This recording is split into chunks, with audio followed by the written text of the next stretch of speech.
অন্যায় অত্যাচার করে কোনো লোক আজ পর্যন্ত টিকে থাকতে পারে নাই, আর থাকতে পারবেও না।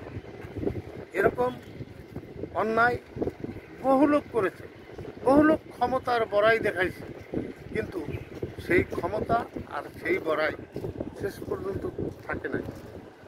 আর আপনারা এখন যারা আছেন, আপনারা অন্যায় করতেছেন না ন্যায় করতেছেন, আপনার কাছে ছেড়ে দিলাম ওই বিবেক বিবেচনাগুলো। আপনি বুঝে দেখেন আসলে আপনারা যে বর্তমানে যে পরিস্থিতি নিয়ে দেশ চালাচ্ছেন, আপনারা কি সঠিক পথে আছেন না অন্যায় অত্যাচারই করতেছেন? যদি সাধারণ মানুষের পক্ষে না থাকে, বিপক্ষে অন্যায় অত্যাচার করতে থাকে, আপনাদেরও কিন্তু একদিন পতন হবে। বিশ্বে এরকম বহুত নজির রয়ে গেছে, যারা ক্ষমতার দাপট, ক্ষমতার বড়াই আর বহু যুগ পাড়িয়ে যাবে এই চিন্তা ভাবনা করে তারা ওই ক্ষমতাগুলো পরিচালনা করছে, কিন্তু কেউই শেষ পর্যন্ত সঠিক জায়গায় থাকতে পারে নাই। কেননা কোনো না কোনো কাজে তাকে পতন হতে হয়েছে, কোনো না কোনো সময় তাকে দেশ থেকে পালাই যেতে হয়েছে। আসলে আপনারা সঠিক পথে আসেন, সঠিক কাজ করেন, জনগণের কাজ করেন, জনগণের পাশে আসেন। দেশ কিন্তু আপনার না। কোনো নেতায় যদি মনে করেন যে আপনার দেশ, তা কিন্তু সঠিক না। দেশ হলো জনগণের, আর জনগণের দেশে জনগণের কথা আপনি বলবেন না, জনগণের পাশে আপনি থাকবেন না, তাইলে আপনি কীভাবে দেশ চালাইবেন? এই একতরফাভাবে দেশ চলে না। দেশ চালাইতে হলে যেমন ক্ষমতাশীল দল থাকবে, সাথে সাথে বিরোধী দলও থাকবে। বিরোধী দল যদি শক্তিশালী না হয়, দেশ কোনোদিন উন্নয়নের ছোঁয়াই পায় না, আমি মনে করি।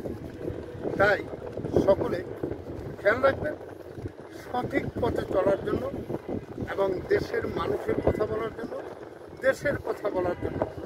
যারা এখনো দেশের কথা বলেন না, জনগণের কথা বলেন না, মানুষের পাশে থাকেন না, মানুষের কল্যাণে আসেন না, তাইলে আপনাদের থাকার দরকার নাই। অতি শীঘ্র আপনারা দেশ ত্যাগ করেন, নচেত এদেশ আরও ক্ষতির মুখে পড়বে। ক্ষতি যা হয়েছে এই এক বছরে, কমসে কম 100 বছরের পিছিয়ে গিয়েছে এই দেশ, এই সোনার বাংলা সব কিছু হারিয়ে গেছে। যেই জিনিস আপনারা করেছেন, যেই জিনিস বিগত সরকার এই দেশকে আগিয়ে নিয়ে গেছে এবং বিশ্বের কাছে মাথা উঁচু করে দাঁড়াবার একটা স্থান করে দিছে, সেই জায়গার থেকে আপনারা বেরিয়ে আসছেন। এখন আপনারা পতনের দিশায়, এমন পতন আপনাদের কাছে চলে আসছে যেই পতনের কোনো সংখ্যা নেই। তাই সকল মানুষের উদ্দেশ্যে আমি আজকে বলছি, আপনারা যে যেখানে আসেন ওখান থেকেই সংযম হয়ে যান, ওখান থেকে তৈরি হয়ে যান। দেশকে ভালোবাসেন, দেশের মাটিকে ভালোবাসেন। দেশ আমার মা, মা আমার মাটি, একে যদি আপনি ভালোবাসতে না পারেন, তাহলে আপনি এই জনগণের ভালোবাসা পাবেন না। দেশকে ভালোবাসেন না, আপনি জনগণের ভালোবাসা দিয়ে কি করবেন? আর আপনার ক্ষমতা অপব্যবহার করা, এটা আমি সঠিক মনে করি না। দেশ ও দেশের থেকে, দেশের বাইরের থেকে যারা আমার এই কথাগুলো শুনছেন, আশা করি আমার কথাগুলো আপনাদের কাছে ভালো লাগবে।